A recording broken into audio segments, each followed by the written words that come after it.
Olisha letae, marele olisha le bamina, ai masa ipoto le bamina, aye muele le bamina,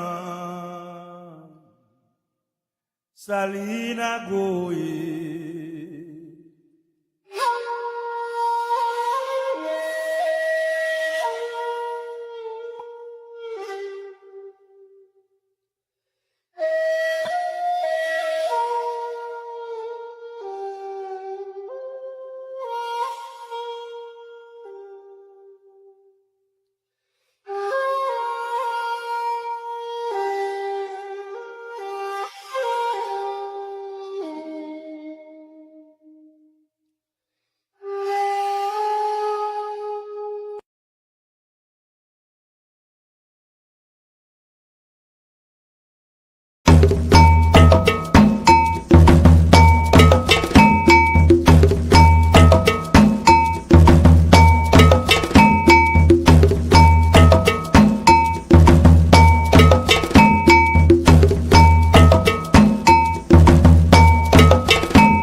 Good morning, beloved.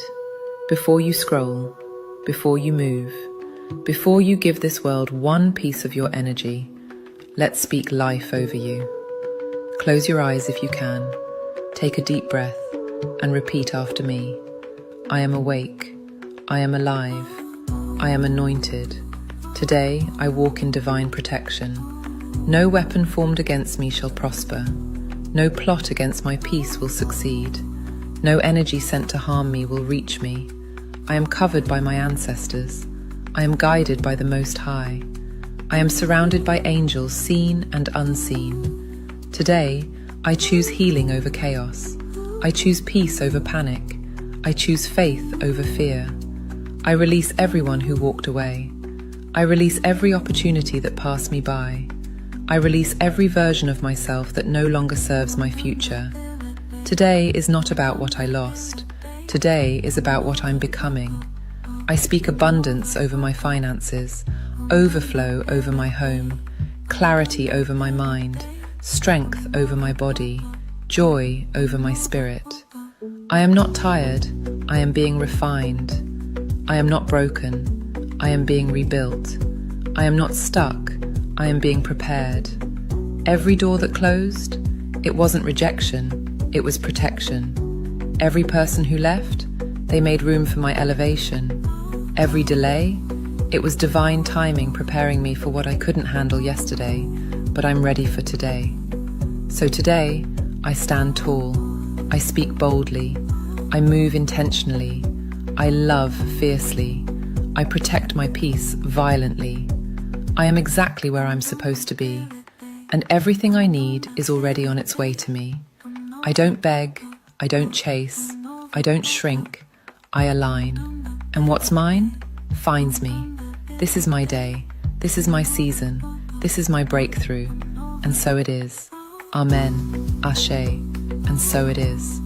Now go be the answer to someone's prayer today, beloved, because that's who you are. If you felt this, comment Amen below. Follow me for daily truth. Save this and speak it every morning. Share it with someone who needs this today. You are powerful. You are protected. You are purposed. Now go live like it.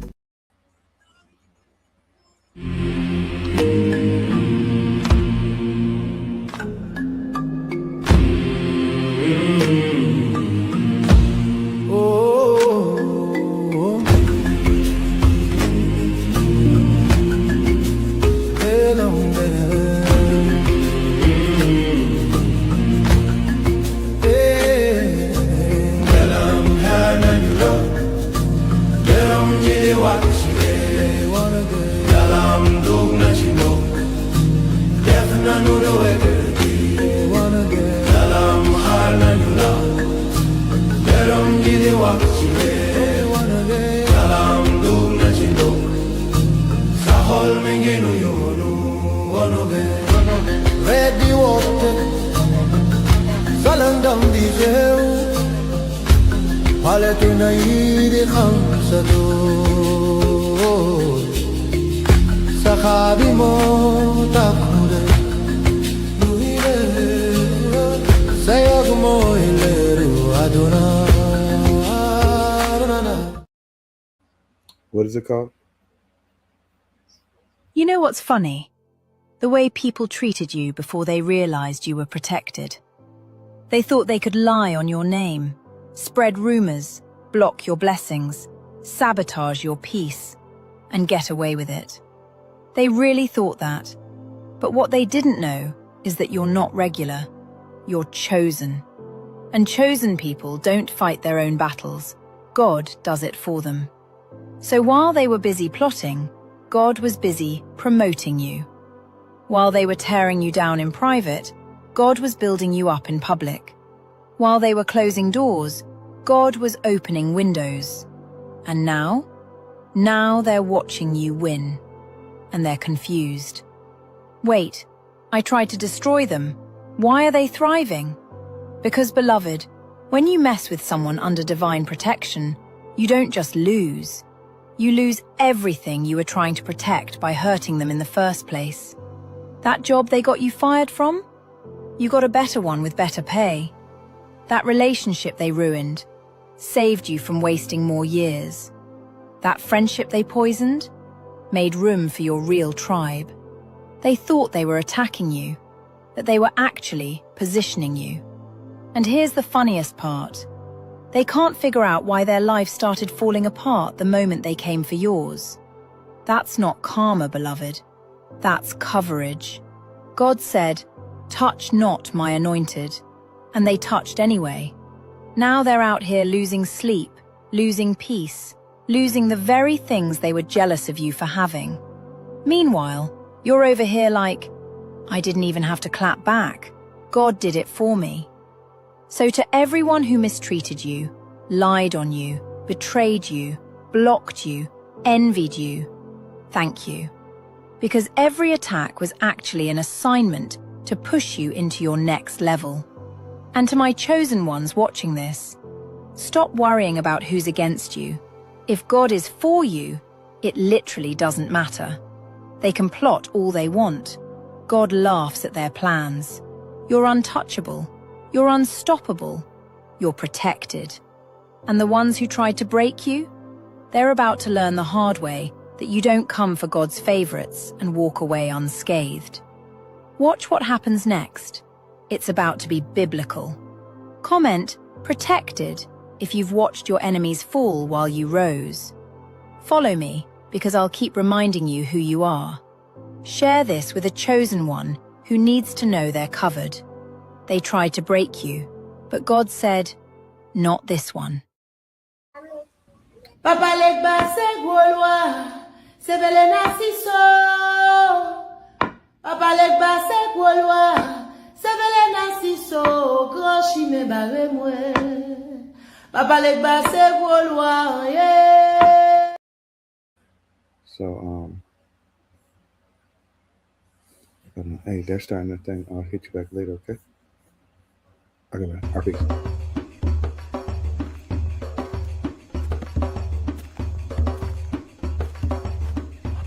Papa Legba, ouvri barrière pour moi.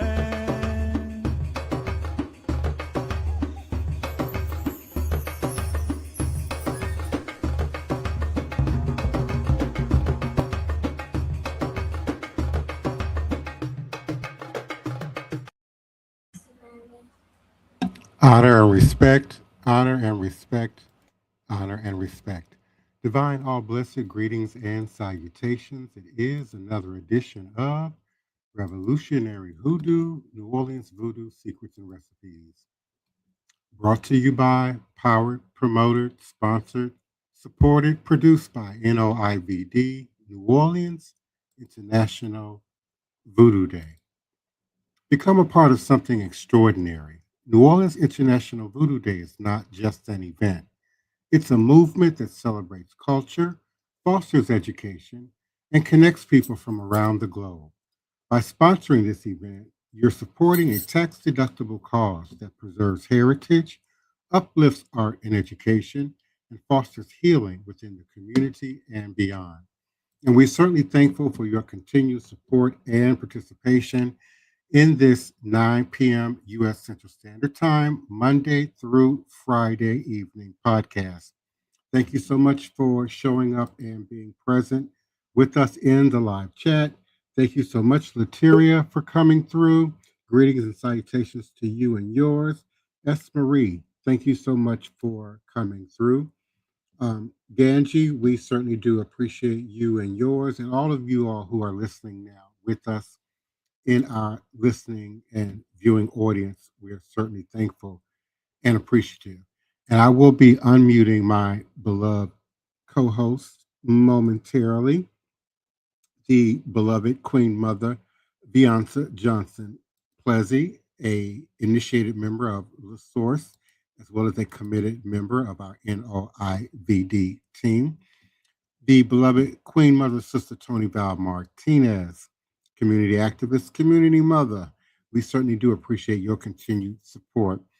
Our beloved Tyson Horn, my godson, also our initiated member of The Source, as well as our executive producer for Respect the Voodoo, Elder Reggie. We identify as Green Soap on this platform, the leader and founder of Shrine of the White Cloth, a committed member of co-administrator of NOIVD, and my first priest, Black Hawk Voodoo Wild Man, armor bearer, Brother Joshua Nylan Tanner, committed member of our administrative team, NOIVD, and a initiated member of The Source. I certainly appreciate you for coming in and certainly giving up your time to be present. Tonight, we're going to talk about our event for tomorrow evening, and I'm going to just attempt to give it a little context, if you will, and then invite you all to come into the conversation. In 2025, the bonfires on the levee remain one of South Louisiana's most iconic Christmas traditions. Centered primarily in St. James Parish, specifically the towns of Luxor, Gramercy, and Paulina, the practice involves lighting massive wooden pyres along the Mississippi River on Christmas Eve. The exact origin is debated, but historians generally trace it back to French and German settlers in the early 1700s. One theory suggests it as a navigational tool. The fires were used as signals to guide riverboats safely along the Mississippi. Another theory is midnight mass.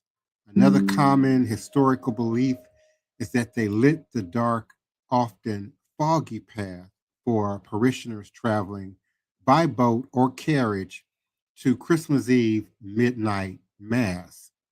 And then there are the settler traditions. It may have also evolved from old European winter solstice celebrations brought over by immigrants. One legend involves Papa Noel. The most popular modern legend, especially among children, is that the bonfires light the way for Papa Noel, the Cajun Santa Claus. In local folklore, Papa Noel travels down the foggy Mississippi River in a pirogue, a traditional Cajun boat, pulled by 8 alligators rather than reindeer, and the fires ensure he doesn't miss the homes of nice children. Building these structures is a multi-generational community effort that begins weeks after Thanksgiving. Traditional bonfires are 15 to 20 foot tall wooden pyramids or cones, and they are typically built with willow or other dried hardwood, often filled with cane reed, to create a festive pop and sparkle when burning. In recent decades, builders have created elaborate non-traditional shapes, Groups like Blood, Sweat, and Bonfires, for example, are known for building massive sculptures of alligators, crawfish, steamboats, and even Rudolph the red-nosed deer. In 2025, for safety and environmental reasons, structures are limited to 15 feet in height. Materials like tires or plastic are strictly forbidden. And on Christmas Eve at approximately 7 p.m., the bonfires are set ablaze simultaneously across miles of the levee. Families host open houses along River Road, often sharing large pots of gumbo, jambalaya, local sweets with neighbors and visitors. And for those who cannot visit on Christmas Eve, the town of Luxor hosts a multi-day festival in mid-December featuring similar smaller bonfire lightings, music, and carnival rides. And again, we get the notion of French and Germanic traditions bringing this practice to Louisiana and to the so-called New World. We might even compare it to Yule or Yuletide, which is an ancient Germanic and Norse midwinter festival celebrating the winter solstice, marking the rebirth of the sun and the return of longer days. Observed today by modern pagans and Wiccans with traditions like feasting, burning a Yule log, decorating with evergreens and gift giving, and honoring ancestors, while the term also describes Christmas in some North European languages.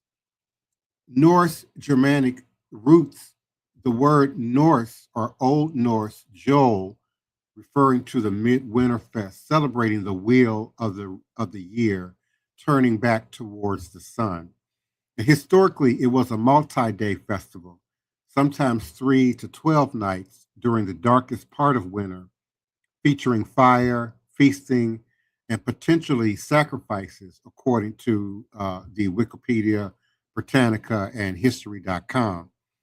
Viking King Hakon the First merged Norse Yule with Christmas in the 10th century, leading to the term Yule becoming synonymous with Christmas in many languages. Observed around winter solstice, it is often a very popular pagan and Wiccan celebratory day as it ends the darkness and the beginning of light. It is a theme around rebirth, new beginnings, reflection, family, community, honoring ancestors, and spiritual renewal. Activities include decorating evergreens, holly, mistletoe, wreaths, and certainly the Yule trees, burning a large log for days or smaller ones as decor and gifts, celebrating with food and exchanging gifts, spiritual practices honoring Odin and Thor, the gods of the Norse, Mother Night honoring female ancestors, and the wild hunt.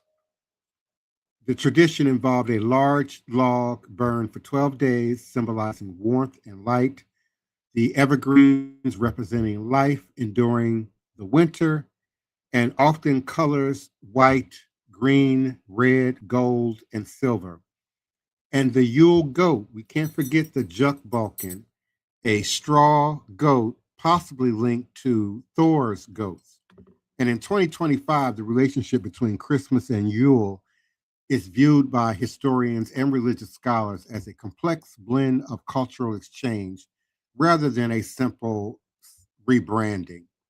While they are distinct holidays with separate origins, Christmas has historically absorbed many Yule traditions, and the terms are now often interchangeably in some regions. Yule is, again, an ancient Germanic and Norse winter solstice festival that predates Christianity. Christmas is a Christian holiday established to commemorate the birth of Jesus Christ, which officially celebrates on December 25th, documented as early as the 4th century. In the 10th century, King Haakon, the god of Norway, legally mandated that Yule be celebrated at the same time as Christmas to facilitate the Christianization of his kingdom. And in several Northern European languages, Yule, or its cognates like jewel in Swedish and jul in Icelandic, remains the standard word for Christmas. Many modern Christmas customs originated in and were heavily influenced by Yule rituals. And again, originally a massive log or a whole tree burned for 3 to 12 days to symbolize the return of the sun. It has evolved into the decorative Yule log and the bûcher de Noël cake. And using holy mistletoe wreaths were ancient pagan practices symbolizing life, hope during the winter months. And we invite our co-hosts to please come on into the conversation, share your knowledge, wisdom, experience, if any, with the concept of Yule, with the tradition of burning the pyre burning on the levees Christmas Eve, and certainly your magical connections to Christmas. So please do come on in, beloved Bianca Johnson Plessy, Sister Toni Val Martinez, Brother Tyson Horn, Elder Reggie Green Soap, and Brother Joshua Nile Tanner. How y'all doing this holiday evening? How are you? Good evening. Good evening. Yeah. Good evening, everyone. All of those myths or legends associated with the bonfires, they all seem like they could be true. For somebody, they all seem like, okay, I can see that happening. Of course, except for Papa Noel with the alligators, but it's for children. And it would be foggy and there's no light. Anybody been in the swamp? No, it's very dark. But a lot of those people have been building those bonfires for decades. And the one you mentioned, Blood, Sweat, and Bonfires, this year was the first year that, well, their theme is two ducks this year. And their sons are like 10 and 12. They couldn't work on the big ducks, so they were given the baby duck to make. So this is how they pass it on to the next generation. They have them build one that's in their size range to go along with the larger one, like the mama duck, the daddy duck, and the baby duck. So I think it's real cool. I have never been to any because they way out in other parishes and stuff, but I've watched them and they real cool. What about you, Sister Bianca? You ever did the bonfires before? Yes, how's everyone doing out there this evening? I haven't been to one out here, and I know like you guys just mentioned that they have one tomorrow. So I would love to come out to that one for tomorrow to be present to see how that goes.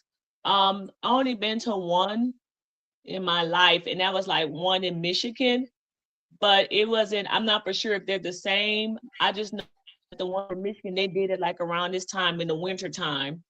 And they did it for like release. So it's like everyone go around and they'll bring like piece of paper or whatever that they want to bring.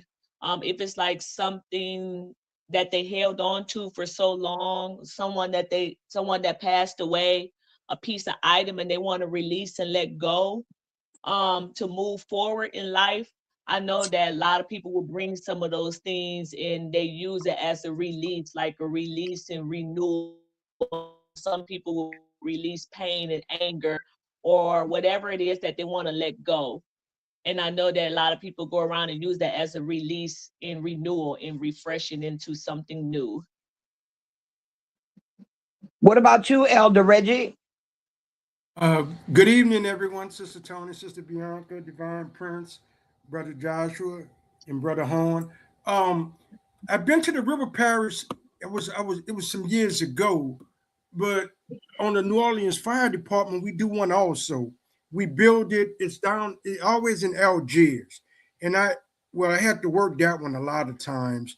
And so, but what we would use, the way we done it, we had the community to bring like wood and things of that nature, more like a community type feel to it. And some of the carpenters on the fire department will build, and they try to use designs such as different little things to give it a theme. And those are the ones that I'm more familiar with as of recent time. But I know the history of the bonfire. Yes, I do. That's about it.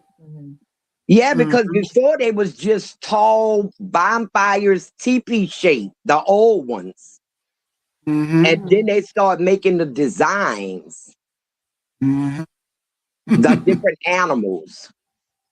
Yes. Like if I could, I just done a quick Google on it because I know we did them. It says right quick, please. Algiers Holy Bonfire in Concert. Though the tradition began in the river parishes, there's a celebration in New Orleans every December that kicks off the holiday season. Hop on the ferry and cross the Mississippi from the French Quarter over to Algiers Point. Each December, this quaint community hosts their own event celebrating the time-honored Louisiana tradition with performance from local groups, food, drinks, and art vendors in the lighting of the bonfire, which structures vary from year to year. And I used to have direct hand in that because I used to help them build it. And that's what I'm speaking to. But the ones in the river parishes, I have been to those. And it's a beautiful event. You just go out there and you enjoy the moment. Yeah, it seems like it's really enjoyable. Brother Joshua, you ever attended any of them? Good evening, everybody. I've never actually attended any of these bonfires. I've been around where I've seen like driven past them, but never really like sat down and personally experienced them. I've seen them lit on the levees, but I've never attended them.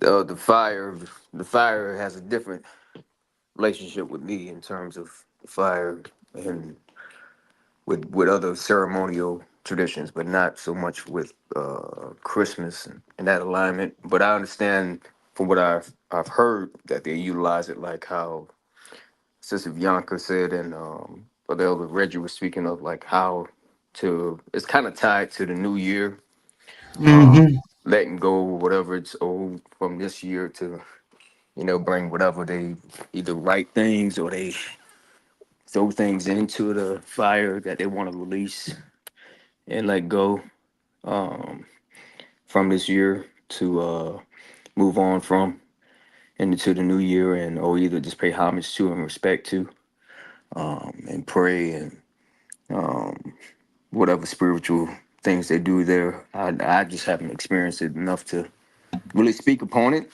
but I've seen it, but just never really witnessed it. What about you, Brother Horn? Sister Val, no, I haven't. I have never attended, and this is actually my first time learning about it. And just listening to everyone's responses, I'm just wondering, being in New Orleans, in Louisiana in general, is it something like, is this like a cultural thing where it's like, okay, they do that over there, but we don't, we don't partake, or is it a welcomed event that y'all know of, or? But I mean, I guess I'm asking just out of ignorance because I'm just now reading about it myself, but I didn't know if it was just like a cultural thing where, maybe different cultures within the different parishes may be like, okay, this is what we do over here. What do y'all do over there? It's just sort of like how on Mardi Gras, you might have, different neighborhoods or different areas or different groups do different things, but it's more, you know, like what happens in Treme on Mardi Gras is different than what'll happen on Bourbon Street. You know what I'm saying? So is it something like that? Well, it's certainly cultural. As I stated, it was brought here by the French and the Germans. So it certainly has a cultural, regional even element to it. You might not find it too far outside of time and history beyond Germanic communities, or the like. I will say, however, beyond just the bonfires, there are many aspects of the tradition that many of us are familiar with. We always had a live tree. We had that gold metal tree back in the 70s with the rotating light. But beyond that, and certainly once I knew better, we always had live trees. And many of my memories and connections to the holidays are, the smell of the pine, the maintenance of the tree, because you have to maintain a living tree, the mistletoe and the other greenery that have sort of been absorbed into, quote unquote, holiday Christmas fare, but certainly have these Norse and Germanic and Old World ethnocultural traditions attached to it. Even the mixed nuts. I look forward to the bowl of mixed nuts every year. That was a seasonal thing that again was in association, with this practice and this tradition. Here in New Orleans, we wouldn't necessarily say it's a. I don't know. I have to be very careful now about what I'm about to say because I'm sure if we look at the various communities, i.e., the Creole communities or the free people of color communities, there certainly would be some activity that may have some relationship to the events. But today it's more a community, family tradition, and I don't believe many people are even considering the roots of the practice and the tradition to the degree that we're discussing it. No, because the most popular thing that's put out by the news media, the weatherman, and everybody else that's reporting on it is they simplify it by saying for the kids and Papa Noel. So that's what I always knew about it. And when I got older, when, with the trees and everything, I always associated it with the Druids. And with the trees, the woods and everything, because they all things Christmas too. Mhm. So, but basically in New Orleans, the story is to light the way so Santa Claus can see how to get to the houses and deliver the presents. Mhm. So, yeah, Very interesting. that's basically it for us. And the reason why I think they don't do them on this side of the river is because they scared of the fire. We too close. Yeah, Sister We Toni, too can I close. speak on that? Because Uh-huh. being a New Orleans fireman for 30 years, right, there was city ordinance that came in that you couldn't have a burning fire within the city limits. Because now when people see even a barrel fire, we getting a call, well, I'm retired now, but we would get a call and have to go extinguish that barrel of fire. Even when we done the ritual Friday night, I did a smokeless fire because there was no smoke residue given off. People smell smoke or see flames and they call in the fire department. And so we have all these ordinances in. That's why when I read about the one the New Orleans Fire Department done this year, December the 7th, it is a control fire. We set up a tall bonfire. They have the fire trucks with the fire hose right there on the ready. And it's done on Algiers Point, where basically the slaves used to be housed at. In that same location is where they build this bonfire. And once again, it meets city ordinance because the fire trucks are there. And that's why you don't have fires on this side of the river.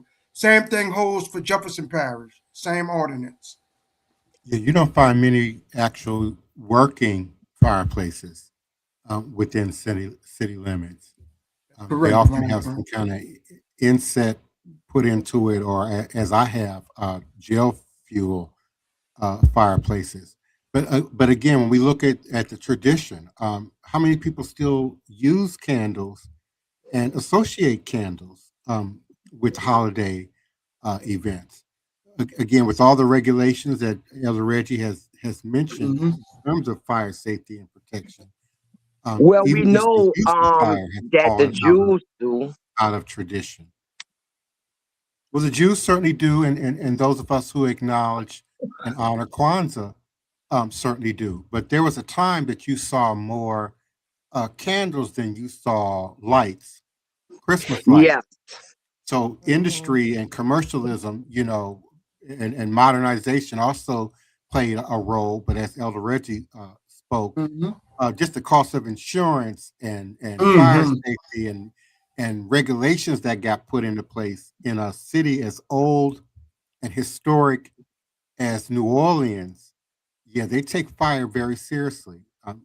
Much of our town is still wood till this day. My house is wood and brick, but you get that wood going, we'd have a problem. So we certainly appreciate your service, Elder Reggie, and your wisdom when it comes to fire. Yes. Thank you for your service. Yes, thank you. Thank you, guys. I appreciate that. Yeah, thank you. But there certainly are many layers to why some of these traditions have fallen out of awareness and knowledge. And the bonfires on the levee is just one critical focal point that has been capitalized on. It certainly has a bit of a tourist element to it. We invite everyone to come and view and partake and participate.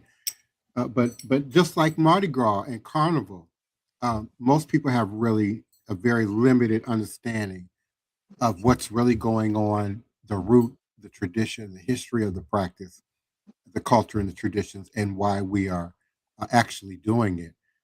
I plan to do a podcast in coming weeks, Brother Joshua and I, and perhaps Big Chief Kevin, on masking, Black masking culture, and particularly masking for Black Indians in the climate today that we are existing in pop culture, in social culture, and more specifically, social internet culture.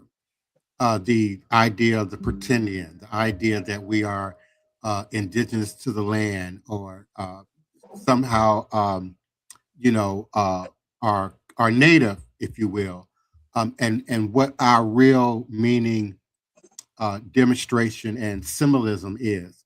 So many of the practices, the traditions that we honor and acknowledge blindly today, we're disconnected from their root, from their power, from their sorcery, from the days of the week to the months of the year. We've lost connection to that information. I remember during the holiday seasons, the one thing my mama did besides that aluminum tree is she put a hurricane lamp in the window and it stayed lit all night. One of the smaller ones, not the big one. And she said she had been doing that from a child, and her mama did that. And they would put it on their porch, and I asked them why. And that was like for a late night visitor, people coming in to visit the families from far away, and they could see the house. And she kept that tradition up. I mean, they was out in the woods, but she kept that tradition up all the way until she passed away with the oil lamp. Now, they might have started off with a candle, like you said, the candles before, and then it moved to oil lamps, and now we're at electric lights and digital lights. They even moving away from the electric, from the little lights hanging on there, and they gone digital with the decorations for Christmas and Halloween. And there were certainly some hoodoo traditions with the oil lamp.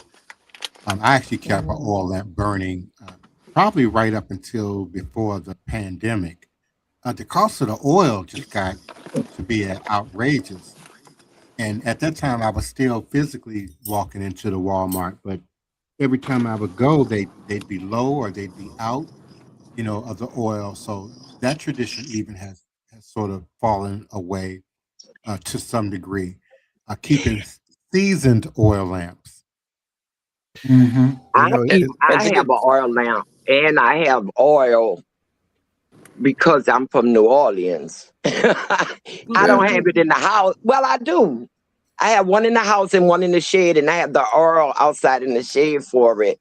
But I guess that's a habit because I never use it. Even when the lights go out, I always grab these new plug-in lights, rechargeable lights that you can stick on the wall now and light up your room. Some of them shaped like light bulbs even.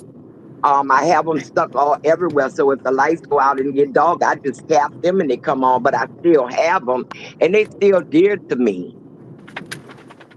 I thought it was funny. I You know talk what about you the said lights and about stuff them like, oil lanterns. I'm sorry. No, I was Bianca, just go saying ahead. like about them oil lanterns. Like you were saying that they're definitely good to have because I got about 6 of them. I got 6 of them around here. Some of them are like small. Some are like little small teacup size. They got the handles on them. Yeah. Like porcelain kind. That had like a matching set, and then some are like the big tall ones. And like you said, I have like a bunch of rows of wick. How you can put the new wicks in them and change them out Yes. in the oils and stuff. The only thing that I just have an issue with is like you guys were saying, like depends on which oil you buy for the lantern. Some of the oils, when you burn it, it kind of lets off a lot of black smoke fumes. And then some of them let off a lot of like light, like a clean smoke.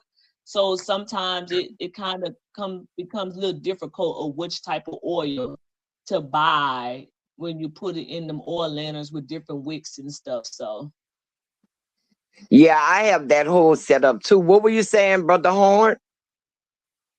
No, I was just thinking it's just a novel thought because, in getting some Christmas lights, I went to Home Depot with my son, and you could buy the LED Christmas lights now, right? And but they now sell vintage lights for the vintage LED lights, so that the white, like if you want white lights, if you for decorations of decorating the tree or decorating how, you can have the lights that look more like the candle yellow color, as opposed to that bright white color that comes from some of the LED lights.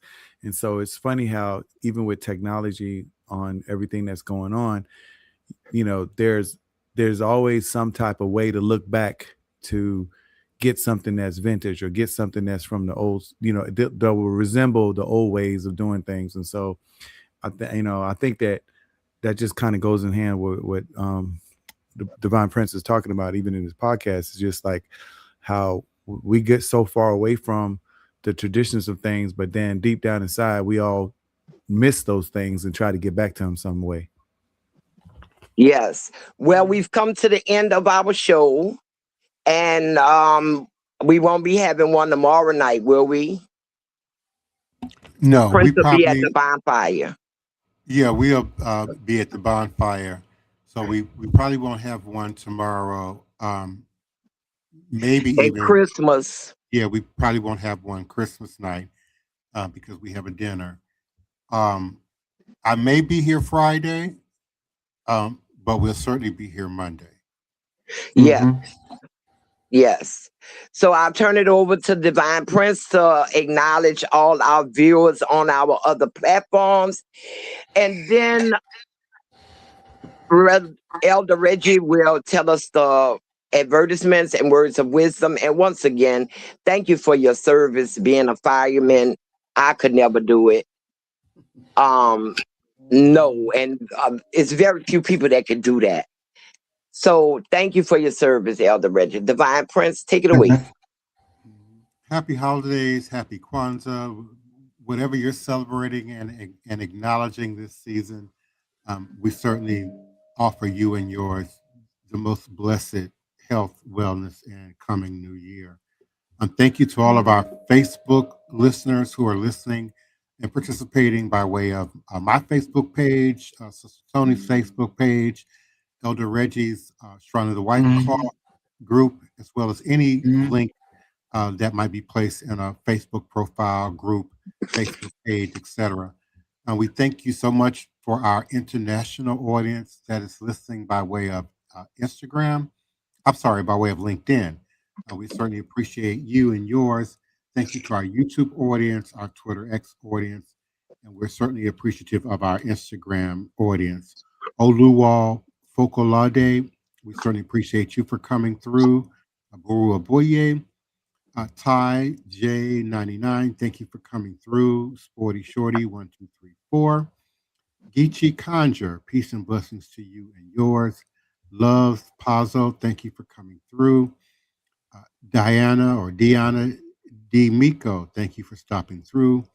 Hair Queen Hope, much success to you and yours. Elizabeth Scale 75, we appreciate your coming through. Tiffany Combs, greetings and salutations to you and yours. And every lady's sweet dream, we appreciate you for coming through. And we invite you all to come and join us again at 9 p.m. U.S. Central Standard Time on a platform near you or by way of our QR code at the top right link of your screen. Again, we'll be here Friday night at 9 p.m. And certainly Monday night at 9 p.m. Happy holidays.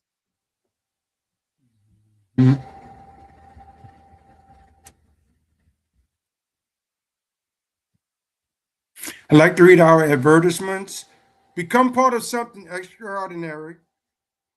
We have the Christmas Eve bonfire, which is tomorrow night, Wednesday, the bonfire on the levee. December the 24th, it's on the levee. It's in Lutcher, Louisiana. It's right outside of New Orleans, past Kenner, and we call that the River Parishes. The bonfire tomorrow night. Okay. We feed Legba at 6:30 p.m. on Saturday, January the 3rd, at La Source Asnine Enfo Peristyle, and that address is 3319 Rosalie Alley, New Orleans, and that is in the Bywater area. And then we have our new moon ritual prayer and application. Ceremony will occur on the new moon, Sunday, January the 18th, 2026, at 6:30 p.m. in the Zodiac of Capricorn. That location is 710 Clewitt Street. It's a ritual spiritual warfare gathering, and they have been magnificent. Please, if you're in the local area and you could come out on that night, please do. Before I read, lest we forget, I just want to touch on just a little bit on the element of fire. We have the bonfire tomorrow night. Over the weekend, there was a fire bad in the spirit of the petro spirits. And we know fire is always here to make transformation, to bring forward something new. In Voodoo Hoodoo, in the ATRs, fire and water are one of the most two elements that's used to get things done. And I am so glad as the year ending, we are honoring the element of fire. That really, really touched my spirit in a good way. Lest we forget, the spiritual medicine of voodoo brings healing and relief from the shackles of slavery that binds the master and the slave to the same chain of social division. We continue to have work to do as we move toward 2026. Let's continue to pray. Let's continue to love each other. Let's continue to work with our elements for the good. With that, I say, Ashe, Ashe, Ashe. Good night, everyone. We love you all, and we'll see you Monday for sure. Good night, everyone. Good night, everyone. Good night. Good night, y'all. Good night and Odabo.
Please, allow me to show you something.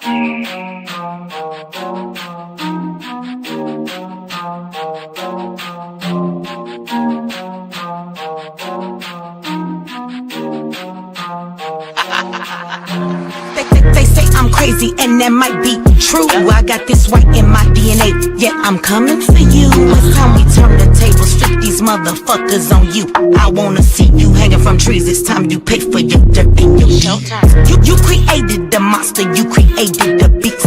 Now all this savagery you just gon' reap. I'm coming home, daddy, to the plantation, and I'm taking the lives of everybody, including the children, on some Nat Turner. Oh, do you hear that sound? It's about to go down. Unleash the beast, we about to tear this motherfucker down. Do you hear that sound? It's about to go down. Unleash the beast, we about to tear this motherfucker down.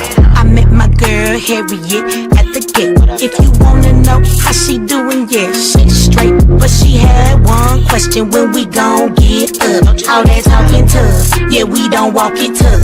She got it locked and loaded, got that piece up on her side. She looked me in my eyes and said, "Meet you ready to ride?" Moving forward, you gotta use both eyes. Watch your front and watch your back. Keep your hands up on your gas. Do you hear that sound? It's about to go down. Unleash the beast, we about to tear this motherfucker down. Do you hear that sound? It's about to go down. Unleash the beast, we about to tear this motherfucker down. He sit at the table, but he don't order no bacon. He greet me in those words, Assalamu alaikum. Got them glasses on his face and them waves in his head. He go by the name of Detroit Red. He looks me in my eye and says, you only get one try. Know that your biggest opposition will come from the inside. I know you wanna love them all, but don't even try, because they'll smile up in your face while plotting your demise. Do you hear that sound? It's about to go down. Unleash the beast, we about to tear this motherfucker down. Do you hear that sound? It's about to go down. Unleash the beast, we about to tear this motherfucker down.